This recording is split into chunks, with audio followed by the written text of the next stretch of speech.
CM Yogi Adityanath का आज तूफानी दौरा है और ऐसे में अगर बात करें तो कई जिलों में सीएम योगी भरेंगे चुनावी हुंकार। जौनपुर, बस्ती और सुल्तानपुर में जनसभा करेंगे मुख्यमंत्री योगी आदित्यनाथ और सिद्धार्थनगर और बलरामपुर में भी करेंगे जनसभा। जौनपुर और बस्ती और सुल्तानपुर में जनसभा को संबोधित करेंगे मुख्यमंत्री योगी आदित्यनाथ। सिद्धार्थनगर और बलरामपुर में भी करेंगे जनसभा और सीएम योगी आदित्यनाथ का आज तूफानी दौरा है। ऐसे में अगर बात करें तो कई जिलों में सीएम योगी भरेंगे चुनावी हुंकार। इसके अलावा बात की जाए जौनपुर, बस्ती और सुल्तानपुर में भी जनसभा को संबोधित करेंगे मुख्यमंत्री योगी आदित्यनाथ। सिद्धार्थनगर और बलरामपुर में भी चुनावी जनसभा करेंगे मुख्यमंत्री योगी आदित्यनाथ। तो आपको बड़ी खबर बता रहे, साथ ही बता दें कि जिस तरीके से उत्तर प्रदेश की अगर बात करें तो 5 चरणों का चुनाव हो चुका है। अब छठे चरण की तैयारी के लिए सभी राजनीतिक पार्टियां चुनावी हुंकार इस दौरान भरती नजर आ रही। इसी कड़ी में अगर बात करें मुख्यमंत्री योगी आदित्यनाथ की, तो आज मुख्यमंत्री योगी आदित्यनाथ भी चुनावी जनसभा को संबोधित करेंगे। कई जिलों के दौरे पर मुख्यमंत्री योगी आदित्यनाथ रहेंगे। जौनपुर, बस्ती और सुल्तानपुर में करेंगे जनसभा। इसके अलावा बात करें सिद्धार्थनगर और बलरामपुर में भी चुनावी जनसभा को संबोधित करेंगे। साथ ही मुख्यमंत्री योगी आदित्यनाथ का आज तूफानी दौरा है और ऐसे में बात करें तो कई जिलों के दौरे पर और तमाम बातों का जिक्र एक बार फिर से मुख्यमंत्री योगी आदित्यनाथ जनसभा में करते नजर आएंगे और साथ ही प्रत्याशियों के पक्ष में यानी कि बीजेपी के जो प्रत्याशी हैं उनके पक्ष में जनता से वोट करने की अपील भी मुख्यमंत्री की तरफ से की जाएगी। तो बड़ी खबर बता रहे, जहां पर कई जिलों में सीएम योगी भरेंगे चुनावी हुंकार और बात करें इस दौरान तो तमाम जिलों के दौरे पर, जिनमें से सिद्धार्थनगर और बलरामपुर में भी चुनावी जनसभा करेंगे और मुख्यमंत्री योगी आदित्यनाथ का आज तूफानी दौरा है। कई जिलों में मुख्यमंत्री योगी आदित्यनाथ भरेंगे चुनावी हुंकार। इसके अलावा बात करें तो जौनपुर, बस्ती और सुल्तानपुर में भी जनसभा को संबोधित करेंगे मुख्यमंत्री योगी आदित्यनाथ। सिद्धार्थनगर और बलरामपुर में भी जनसभा करेंगे। तो बड़ी खबर, जहां पर मुख्यमंत्री योगी आदित्यनाथ का आज तूफानी दौरा है। तो कई जिलों के दौरे पर मुख्यमंत्री योगी आदित्यनाथ जौनपुर, बस्ती और सुल्तानपुर में जनसभा करेंगे। सिद्धार्थनगर और बलरामपुर में भी जनसभा को संबोधित करेंगे। तो कई जिलों में सीएम योगी भरेंगे चुनावी हुंकार। ऐसे में बात करें तो लगातार मुख्यमंत्री की तरफ से इस दौरान चुनावी जनसभाएं की जा रही हैं और इसी कड़ी में सिद्धार्थनगर और बलरामपुर में भी पहुंचेंगे, जहां पर जनसभा को संबोधित करेंगे और बीजेपी के पक्ष में जनता से वोट करने की अपील मुख्यमंत्री की तरफ से की जाएगी।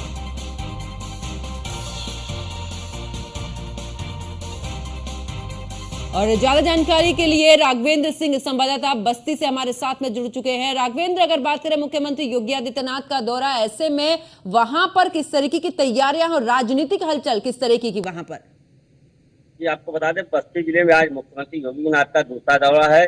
कल भी मुख्यमंत्री योगी आदित्यनाथ बस्ती में आए थे और आज भी प्रधानमंत्री व मुख्यमंत्री तथा अनुप्रिया पटेल व ओम प्रकाश राजभरी बस्ती जनसभा में करेंगे। वहाँ बता दें आपको बस्ती मंडलीय रैली है, जिसको लेकर प्रशासन ने तैयारियां तेज कर दी हैं। बात करें तो सुरक्षा व्यवस्था के चाक चौबंद इंतजाम किए गए हैं। अन्य जिलों से भी फोर्स मंगाई गई है। साथ ही वहां पर मुख्यमंत्री व प्रधानमंत्री की सुरक्षा को देखते हुए जगह जगह पुलिस के द्वारा बैरिकेडिंग किए गए हैं।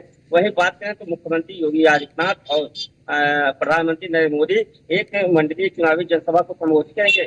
12:30 बजे बस्ती के राजकीय पॉलिटेक्निक कॉलेज में मुख्यमंत्री पहुंचेंगे और प्रधानमंत्री भी पहुंचेंगे। बिल्कुल। और राघवेंद्र, बात करें वहां पर जातीय समीकरण क्या कुछ रंग लेकर आ रहा है या फिर विकास के मुद्दे वहां पर किस तरीके से? ये आपको बता दें, बस्ती जिले में जातीय समीकरण भी चल रहा है और विकास के मुद्दे भी खूब चुनावी चर्चा में बने हुए हैं। बात करें तो बस्ती जनपद में जो योगी और मोदी के किए गए कार्य हैं उसको लेकर सांसद व भाजपा कार्यकर्ता जनता के बीच जा रहे हैं। लगातार उनके किए गए कार्यों को जनता के बीच बता रहे हैं। उसी को लेकर बीजेपी इस समय लड़ाई में मौजूद है। और राघवेंद्र, बात करें क्योंकि लगातार 80 का लक्ष्य बीजेपी की तरफ से रखा गया है, अगर बस्ती की बात करें क्योंकि वहां पर किस तरीके के फैक्टर नजर आ रहे हैं? यहाँ बस्ती में अब अगड़े और पिछड़े की लड़ाई इस समय हो चुकी है, क्योंकि सपा प्रत्याशी जिस तरह से अगड़ा और पिछड़ा की राजनीति कर रहे हैं, उससे लग रहा है कि बस्ती जनपद में सिर्फ अगड़े और पिछड़े की ही लड़ाई है। क्योंकि यहाँ पर जातीय समीकरण और बात करें तो जो पिछड़ा और अगड़े की बात कर रहे हैं, उसी को देखते हुए यहाँ सपा भी लड़ाई में दिख रही है। लेकिन यहाँ जो योगी और मोदी की ठीक है, वापस लौटते हैं राघवेंद्र और बात करें इस दौरान तो देवेंद्र हमारे साथ में जौनपुर से जुड़े हुए हैं।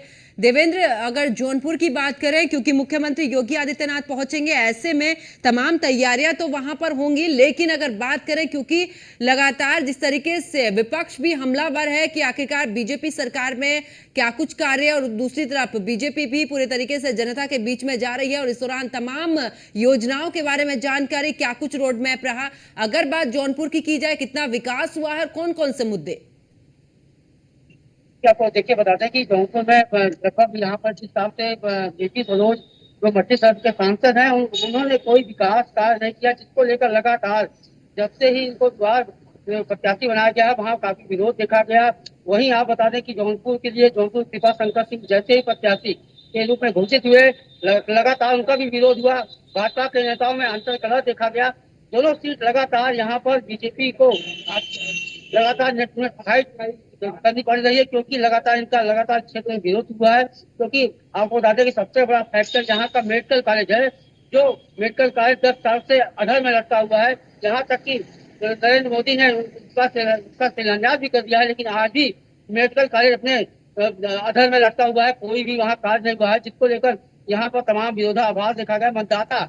हालांकि मतदाता इस बार साइलेंट है। बिल्कुल। और देवेंद्र, अगर बात करें, क्योंकि लगातार बीजेपी की तरफ से कैंपेनिंग की जा रही है, चुनावी जनसभाएं की जा रही हैं, विपक्ष की अगर बात करें, चाहे समाजवादी पार्टी की, कांग्रेस की या बीएसपी की, क्या लगता है कितने एक्टिव नजर आ रहे हैं और कितनी आपस की जो आमने सामने की लड़ाई है वो किस तरीके से नजर आ रही है? क्या आपको बता दें, बीजेपी के प्रत्याशी को जिताने के लिए लगातार कोई कसर नहीं छोड़ रहे हैं। यहाँ तक प्रधानमंत्री नरेंद्र मोदी, अमित शाह, मोहन यादव को भी आना है आज, क्योंकि दूसरी बार मुख्यमंत्री योगी आदित्यनाथ खुद आज चुनावी जनसभा करेंगे।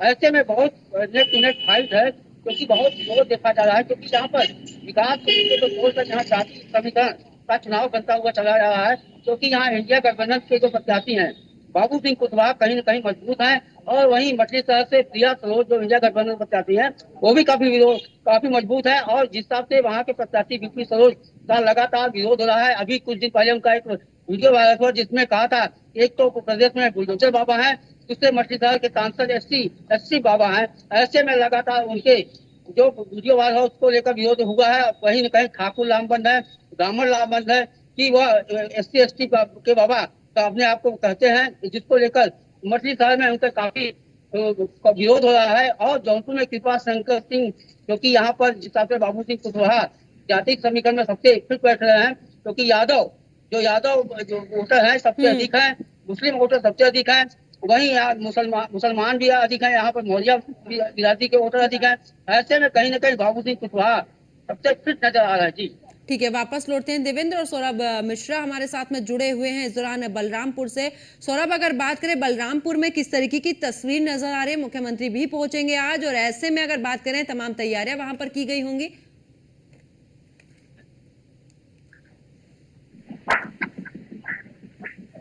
जी, जैसे कि आज उत्तर प्रदेश के मुख्यमंत्री के यहाँ अब शाम को तुलसीपुर में पहुंचेंगे, और कल भी। बिल्कुल सौरभ, आपकी आवाज आ रही है, अपनी बात पूरी कीजिए। तो एक बार फिर से जुड़ने की कोशिश करेंगे सौरभ से। और इस दौरान राघवेंद्र, अगर बस्ती की बात करें, क्योंकि जातीय समीकरण बड़ा ही अपना अहम रोल निभा रहा है इस बार अगर देखें तो, क्योंकि जब चुनाव होते हैं जातीय समीकरण को लेकर ही इस दौरान प्रत्याशी भी चुने जाते हैं, और ऐसा इस बार के चुनाव में भी देखा है। तो बस्ती में किस तरीके के इस दौरान समीकरण नजर आ रहे हैं? आपको बता दें, जातीय समीकरण तो चल ही रहा है, लेकिन जो परंपरागत वोट जेपी का है या सपा का है, हम इससे बात करें तो इससे लगता है कि इस वाटर पर ही मौजूद है। जातीय समीकरण देखें, ठाकुर, कन्या, यादव, ब्राह्मण और कुछ अन्य जाति के लोग परंपरागत है, उसको लेकर बीजेपी यहाँ पर मजबूत दिखाई दे रही। बात करें तो समाजवादी पार्टी की, तो यहाँ सिर्फ यादव और चौधरी तथा मुस्लिम हैं। इसको देखते हुए यह लग रहा है कि कहीं न कहीं जो जातीय समीकरण है या अगला विषय की लड़ाई है, उससे कहीं न कहीं जो बीजेपी का परंपरागत वोट है उससे बीजेपी मजबूत रास्ते पर दिखाई दे रही है। ठीक है, वापस लौटते हैं राघवेंद्र। और सौरभ, आवाज मिल पा रही है? जुड़ने की कोशिश करेंगे। देवेंद्र, अगर बात करें, क्योंकि राष्ट्रीय मुद्दे जो हैं वो सबसे ज्यादा हावी इस दौरान देखे जा रहे हैं जनता के बीच में, यानी कि जो राष्ट्रीय मुद्दे हैं उनको लेकर, चाहे योगी मोदी की जोड़ी की बात कर ले या फिर अखिलेश यादव जिस तरीके से बयान दे रहे हैं, मायावती जिस तरीके से बोल रही है, राहुल गांधी या प्रियंका गांधी जिस तरीके से बोल रहे हैं, क्या लगता है जौनपुर में क्या उन बयानों का असर नजर आ रहा है? देखिए, आपको बता दें जिस हिसाब से चुनावी सरगर्मी तेज हो रही है, जैसे जैसे मतदान का तारीख नजदीक आ रही है, वैसे नेताओं का बड़बोलापन भी लगातार वायरल हो रहा है, जिसको लेकर खासा नुकसान झेलना पड़ सकता है प्रत्याशियों को। अभी आपको बता दें कि जिस हिसाब से वी किशोर का केजरीवाल हुआ, कहीं न कहीं उनको इसका खासा नुकसान पड़ सकता है, क्योंकि जिस हिसाब से ब्राह्मण और ठाकुर लामबंद हुए हैं कि आखिर में SC/ST क्यों लगवाते हैं। उन्होंने खुद कहा कि SC/ST वाले बाबा हैं, इसको लेकर लगातार उनका विरोधाभास चल रहा है। खुले आम पर ठाकुर और ब्राह्मण अन्य जाति उनके खिलाफ मोर्चा खोले हुए हैं। उनका कहना है कि इस बार हम उनको सांसद नहीं चुनेंगे, क्यों कि लगातार अपने मुंह से ही कहे हैं कि हम SC/ST वाले बाबा है। वहीं आपको बता दें कि जौनपुर में विकास शंकर सिंह को भी काफी टक्कर मिल रही है। बाबू सिंह कुशवाहा कहीं न कहीं जातिगत समीकरण में। ठीक है देवेंद्र, वापस लौटती हूँ। सौरभ हमारे साथ में एक बार फिर से जुड़ चुके हैं बलरामपुर से। सौरभ, आवाज मिल पा रही है? जी हाँ सौरभ, अगर बात करें बलरामपुर की, क्योंकि मुख्यमंत्री योगी आदित्यनाथ पहुंचेंगे, जनसभा को संबोधित करेंगे और पूरे तरीके से, यानी कि अगर बात की जाए क्या कुछ योजनाएं डबल इंजन की सरकार में रही हैं, कितना विकास हुआ है, अगर बलरामपुर की तस्वीर की बात करें, कितनी बदली है बलरामपुर की तस्वीर? जी, जैसे यहाँ पर बीजेपी ने लोकसभा श्रावस्ती से अपने प्रत्याशी साकेत मिश्रा को बनाया है और गैसड़ी में उपचुनाव होना है विधानसभा का, जिसमें प्रत्याशी सैलू सिंह को बनाया गया है। अगर हम विकास की बात करें तो जैसे लगातार मेडिकल कॉलेज हुआ और आपका विश्वविद्यालय हुआ, इसकी सौगात प्रधानमंत्री और मुख्यमंत्री की तरफ से बलरामपुर को मिली है। कहीं ना कहीं वो अपनी विकास जनता को बता रहे हैं और उनसे वोट की अपील कर रहे हैं। बिल्कुल सौरभ। और सौरभ, अगर ऐसे में बात करें, क्योंकि जातीय समीकरण बहुत ही अहम रोल में रहा है और हमने पिछले 5 चरण के चुनाव भी देख लिए हैं, ऐसे में अगर बात करें बलरामपुर की, तो किस तरीके से जातीय समीकरण को साधने की कोशिश यहां पर की जा रही है? जी देखिए, यहाँ पर श्रावस्ती लोकसभा में बीजेपी के प्रत्याशी हैं साकेत मिश्रा और समाजवादी के प्रत्याशी हैं राम शिरोमणि वर्मा, जो इससे पहले सांसद थे, और कहीं ना कहीं यहाँ पर कांटे की टक्कर समाजवादी पार्टी और बीजेपी में देखी जा रही है। ठीक है सौरभ, वापस लौटते हैं। देवेंद्र, अब बात करें, क्योंकि MY फैक्टर हुआ, PDA हुआ, ये समाजवादी पार्टी के एक, अगर कहें तो हथियार के तौर पर समाजवादी पार्टी इस दौरान उसको चल रही है, यानी कि युद्ध है और उस दौरान समाजवादी पार्टी के ये 2 हथियार। बीजेपी की बात करें, बीजेपी की तरफ से खुद मुख्यमंत्री योगी आदित्यनाथ तमाम इस दौरान बातें उनकी तरफ से, चाहे योजनाएं चल रही। उत्तर प्रदेश की अगर बात करें तो पहले बीमारू प्रदेश के रूप में था जब समाजवादी पार्टी इस दौरान सत्ता में थी, अब ऐसे में इसको धीरे धीरे विकास किया गया है, अब उत्तर प्रदेश आगे बढ़ रहा है। अगर मैं बात करूं यहां पर जौनपुर की, तो आखिरकार किस तरीके से वहां पर तस्वीर? क्या आपको बता दें कि जिस हिसाब से पूर्वांचल की चुनाव की रणनीति होती है कि यहाँ विकास के मुद्दे पर चुनाव नहीं होता है, कहीं न कहीं जातिगत समीकरण पर भी चुनाव लास्ट में आ जाता है। वही हाल जौनपुर का है, दोनों सीट का है। जिस हिसाब से जातिगत समीकरण को देखकर मुख्यमंत्री योगी आदित्यनाथ अभी 2 दिन पहले जो ठाकुर बाहुल क्षेत्र है वहां पर पहुंचे थे, वहां पर सभा किए थे। ठाकुर मतदाताओं को रिझाने के लिए आज फिर पहुंच रहे हैं, जहां पर काफी समाज के लोग हैं, वहां मुख्यमंत्री पहुंच रहे हैं, वहां भी रिझाने के लिए पहुंच रहे हैं।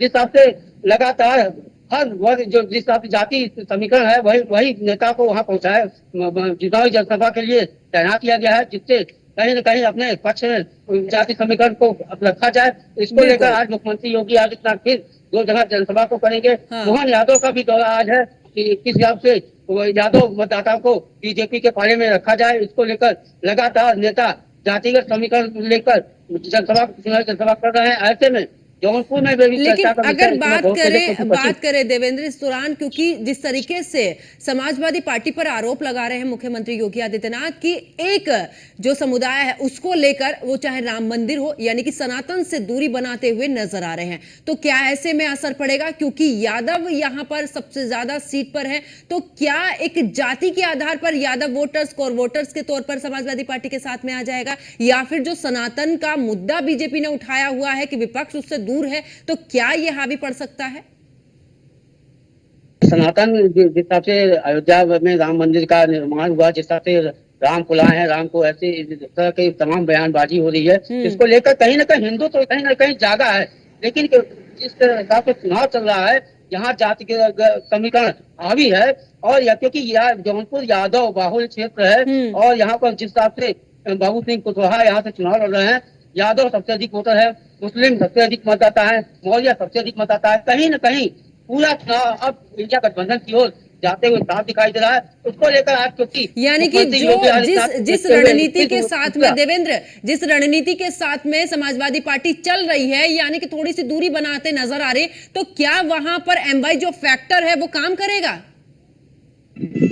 ये आपको बता दें कि जिस हिसाब से सनातन को छोड़कर यहाँ एमवाई फैक्टर ही यहाँ लागू है, क्योंकि यहाँ पर पूरी तरह से जातिगत समीकरण से ही यहाँ चुनाव होते हैं। यहाँ विकास के मुद्दे को छोड़कर सभी लोग बताते हैं, यहाँ पर ठीक है, चुनाव आता है। बिल्कुल ठीक है देवेंद्र, वापस लौटती हूँ। राघवेंद्र, अगर बात करें, क्योंकि राष्ट्रीय मुद्दे उठे हुए हैं, राम मंदिर का मुद्दा उठा हुआ है, सनातन का मुद्दा उठा हुआ है, अगर मैं बस्ती की बात करूं तो जिस तरीके से एमवाई फैक्टर पीडीए है, इस पर समाजवादी पार्टी खेल रही है, यानी कि इंडिया गठबंधन जो है वो इस पर खेल रहा है। दूसरी तरफ मुख्यमंत्री योगी आदित्यनाथ की तरफ से या प्रधानमंत्री नरेंद्र मोदी की तरफ से सनातन का मुद्दा उठाया जा रहा है कि सनातन से दूरी बना रहे हैं एक कोर वोटर्स को साधने की वजह से, यानी कि उनसे वो वोटर नाराज ना हो जाए, इसी वजह से सनातन से दूरी है समाजवादी पार्टी की, यानी कि पूरे इंडिया गठबंधन की। वहीं अगर बात करें, क्या इन दोनों में कौन किस पर भारी पड़ सकता है इस दौरान?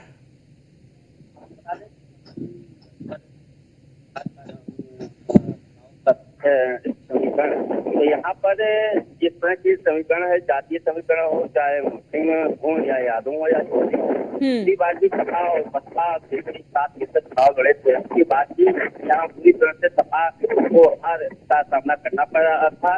वही बात सिर्फ अब की बात तो आम जनता की बीच है ही, धर्म का ये प्रचार व्यापक तरीके से किया जा रहा है। उसी क्रम में बात करें तो राम मंदिर मुद्दा है, साथ ही जो यहाँ जातीय समीकरण है वो भी बीजेपी के और परंपरागत जो वोट है उसको देखते हुए सभी को अगर समीकरण देखा जाए तो यहाँ पर कहीं न कहीं बीजेपी पहले की स्थिति से भी मजबूत दिखाई दे रही है। यहाँ बात करें तो कुछ ब्राह्मण जो मुख्यमंत्री देश प्रधानमंत्री व बीजेपी के नेताओं के द्वारा जो अवैध उसको देखते हुए सभी लोगों में नाराजगी थी। अब कहीं न कहीं धीरे धीरे सभी लोग उसको दूर करते हुए नजर आ रहे हैं। उसी को लेकर जगह जगह बीजेपी के द्वारा सांसद के द्वारा रैली की जा रही है, जिससे लोग नाराज हैं वह फिर से बीजेपी को पुनः मतदान करें।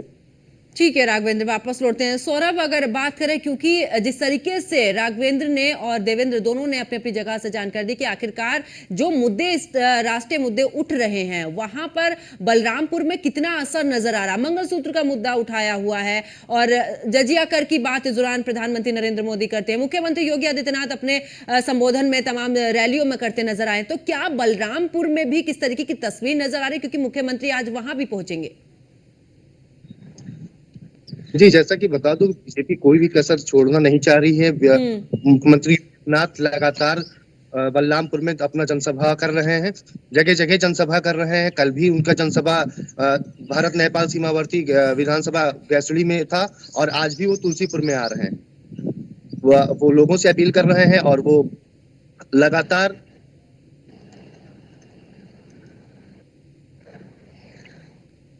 बिल्कुल सौरभ, आपकी आवाज बीच बीच में से जा रही है और एक बार फिर से आपसे जुड़ने की कोशिश करेंगे। तो देवेंद्र, आप जिस तरीके से मंगलसूत्र सहित तमाम बातों का जिक्र चल रहा है और जजिया कर की बात करें, वह दूसरी तरफ इंडी गठबंधन का कहना है कि जुमलेबाजी के अलावा और कुछ नहीं है, तो क्या ये जुमलेबाजी भारी पड़ जाएगी इस बार? देखिए आपको बता दें कि यहाँ पर जिस हिसाब से मंगलसूत्र और सिंदूर की बात यहाँ पे आई है कि हम लोग इसकी रक्षा करते हैं 3 तलाक जैसे तमाम मुद्दे हैं, लेकिन इसको कहीं न कहीं धक्का बताते हुए यहाँ पर फिर आपको बताते हैं कि यहाँ पर सारे मुद्दे छोड़कर सिर्फ जाति समीकरण पे ही यहाँ चुनाव हो रहा है और धीमे धीमे रंग पकड़ रहा है, क्योंकि 25 तारीख को यहाँ मतदान होना है। धीमे धीमे सभी लोग जातिगत समीकरण में उलझते हुए चले जा रहे हैं। कहीं ना कहीं विकास का मुद्दा छोड़ दिए हैं, कहीं ना कहीं जिस हिसाब से राशन मिल रहा है, तमाम योजनाएं सरकार के द्वारा मिली, सारी योजनाओं को धक्का बताते हुए यहाँ कहीं कहीं समीकरण जो जातिगत समीकरण में उलझता हुआ चला जा रहा है। ऐसे में अब देखना यह है, क्योंकि अखिलेश यादव का भी दौरा कल यहाँ पे है, यहाँ देखिए किस हिसाब से अखिलेश यादव यहाँ चुनावी जनसभा को संबोधित करते क्या कहते हैं, क्योंकि लगातार जिस हिसाब से सपा समाजवादी विपक्ष पर लगातार हमलावर है। ये चलिए देवेंद्र और सौरभ राघवेंद्र आप तीनों मेरे साथ में जुड़े, आप तीनों का बहुत बहुत शुक्रिया। तो देखिए मुख्यमंत्री योगी आदित्यनाथ का दौरा है और ऐसे में बात करें कई जिलों के दौरे पर मुख्यमंत्री योगी आदित्यनाथ, और साथ ही आपको बता दें कि सिद्धार्थनगर बलरामपुर में भी चुनावी जनसभा को संबोधित करेंगे। लेकिन इस बार अगर बात करें तो राष्ट्रीय मुद्दे काफी हावी हैं। एक तरफ जहां पर अखिलेश यादव और राहुल गांधी भी तमाम आरोप लगाते नजर आ रहे, तो वहीं मुख्यमंत्री की तरफ से भी चाहे जजिया कर यानी कि विरासत कर की जो बात की गई है उसको लेकर राजनीति गरमाई हुई है। दूसरी तरफ अगर बात करें जिस तरीके से हमारे सहयोगी तमाम जानकारी दे रहे थे कि एमवाई फैक्टर इस दौरान जौनपुर की अगर बात करें, क्योंकि ये कोर वोटर समाजवादी पार्टी का हमेशा से रहा है, ऐसे में देखना होगा कि तमाम जो बातें बीजेपी की तरफ से की जा रही हैं, क्या इस बार ये फैक्टर तोड़ने के लिए तोड़ पाएगी बीजेपी, या फिर इस दौरान बात करें क्योंकि लगातार योजनाओं की बातें कर रही है और कौन कौन सी योजनाएं हैं इनका जिक्र भी बीजेपी की तरफ से किया जा रहा है, तो क्या एक बार फिर से जो 80 का लक्ष्य बीजेपी लेकर चली है, क्या वोटर्स को पूरे तरीके से साध पाएगी बीजेपी, क्योंकि तमाम सवाल हैं। और ऐसे में क्योंकि 5 चरण बीत चुके हैं और तमाम रैलियां भी हमने मुख्यमंत्री की तरफ से देखी हैं कि जगह जगह पर तमाम रैलियां मुख्यमंत्री की तरफ से की गई हैं, एक एक दिन में कई रैलियां। और ऐसे में अगर आज की बात करें सिद्धार्थनगर और बलरामपुर में भी चुनावी जनसभा को संबोधित करेंगे मुख्यमंत्री योगी आदित्यनाथ, और एक बार फिर से विपक्ष पर हमलावर होते नजर आएंगे मुख्यमंत्री योगी आदित्यनाथ। और आज अगर कार्यक्रम की बात करें तो जौनपुर, बस्ती और सुल्तानपुर में जनसभा को संबोधित करेंगे, सिद्धार्थनगर, बलरामपुर में भी चुनावी जनसभा को संबोधित करेंगे मुख्यमंत्री योगी आदित्यनाथ। और मेरे साथ इस बुलेटिन में फिलहाल इतना ही। आप देखते रहिए न्यूज़ 1 इंडिया। नमस्कार।